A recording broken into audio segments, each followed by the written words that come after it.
நானோ brilliant academy திருச்சியின் NEET JEE repeaters புரோகிராமில் சேருங்கள். உங்கள் ஒரு வருட தியாகம் உங்கள் குடும்பத்தின் தலைமுறை மாற்றம். சென்னையில் குறைந்த விலைக்கு தங்கம் வாங்கி தருவதாக கூறி மோசடி செய்த 4 பேர் கைது செய்யப்பட்டிருக்கிறார்கள். கூடுதல் விவரங்களை எமது செய்தியாளர் சாலமன் வழங்கிட கேட்கலாம். சாலமன், இந்த சம்பவத்தின் பின்னணி என்ன? முழு விவரங்களை பதிவு பண்ணுங்க. சென்னை அமர்ந்தக்கரை பகுதியை சேர்ந்த தங்க வியாபாரியான அன்மோல் ஜெயின் என்பவர் எழும்பூர் காவல் நிலையத்துல ஒரு புகார் ஒன்றை அளித்திருந்தார். குறிப்பாக தாங்கள் நமீத் என்பவருடன் சேர்ந்து மொத்தமாக தங்கம் வாங்கி வியாபாரம் செய்து வருவதாகவும், இந்த நிலையில் தான் கடந்த 17ஆம் தேதி மொத்தமாக தங்கம் வாங்குவதற்காக பல்வேறு இடங்கள்ல தேடி இருந்ததாகவும், அப்போது 63 லட்சம் ரூபாய்க்கு தாங்கள் குறைந்த விலையில தங்கம் தருவதாக கூறி எழும்பூர்ல இருக்கக்கூடிய ஒரு பிளாசாக்கு மேலே தான் தாங்கள் கடை வைத்திருப்பதாக கூறி ஒருவர் அறிமுகமாகி இருக்கிறார்.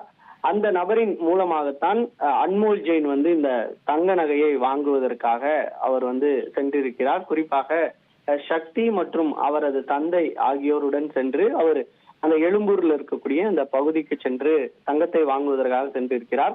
அப்போது அவருடன் இருசக்கர வாகனத்துல அன்மோல் ஜெயின் சென்ற நிலையில அந்த எழும்பூர் பிளாசாக்கு மேலே தான் கடை வைத்திருப்பதாகவும், நீங்கள் பணத்தை கொடுத்தால் உடனடியாக மேலே சென்று தங்கத்தை எடுத்து பில்லையும் கொடுத்து விடுவதாக கூறியிருக்கிறார்கள். இதனை நம்பிய அன்மோல் ஜெயின் அவர் கையில் வைத்திருந்த 63 லட்சம் ரூபாய் இருக்கக்கூடிய பையை கொடுத்திருக்கிறார். கொடுத்தவுடன் பக்கத்துல இருக்கக்கூடிய எழும்பூர் மெட்ரோக்கு வந்தவுடன் தான் இந்த நகையை தந்துருவார்கள் என தெரிவித்திருக்கிறார்கள். அதன் பேர்ல அவர் அந்த எழும்பூர்ல இருக்கக்கூடிய மெட்ரோ பகுதிக்கு சென்ற போது நீண்ட நேரமாகியும் யாரும் வராததால பல பேரை தொடர்பு கொண்டிருக்கிறார்.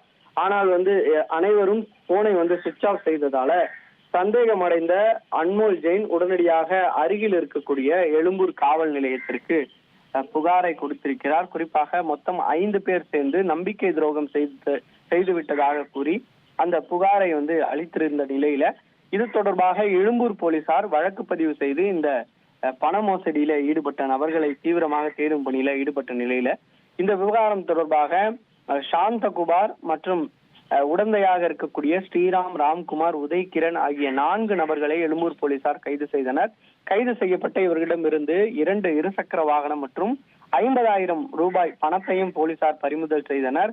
மோசடி செய்த பணத்தையும் அதே போன்று தலைமறைவாக இருக்கக்கூடிய முக்கிய நபரான சக்தியையும் பிடிப்பதற்காக தனிப்படையானது அமைக்கப்பட்டு தீவிரமாக ஈடுபட்டு வருகிறது. இதே போன்று எத்தனை நபர்களிடம் இந்த தங்க வியாபாரிகளும் இது போன்று மோசடியில ஈடுபட்டிருப்பார்கள், அதுவும் நூதன முறையில மோசடியில ஈடுபட்டிருக்கிறார்கள் என்ற கோணங்கள்ல எழும்பூர் போலீசார் தீவிர விசாரணை நடத்தி வருகின்றனர். நானோ பிரில்லியன்ட் அகாடமி திருச்சியின் நீட் JEE ரிப்பீட்டர்ஸ் புரோகிராமில் சேருங்கள். உங்கள் ஒரு வருட தியாகம் உங்கள் குடும்பத்தின் தலைமுறை மாற்றம்.